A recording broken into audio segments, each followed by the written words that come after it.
You're Poppy's angel. Come to save us. Nothing left to save. Not here. Bird Catnap's home, Angel. Their home. A myriad pairs of eyes are on you now. Watching, waiting, hungry. They want nothing more than to crawl beneath your skin and eat away at you bit by little bit.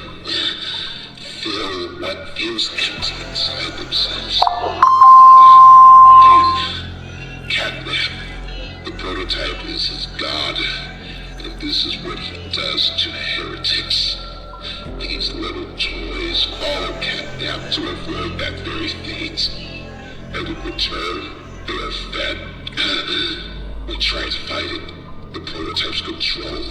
I am the last of the smiling critters.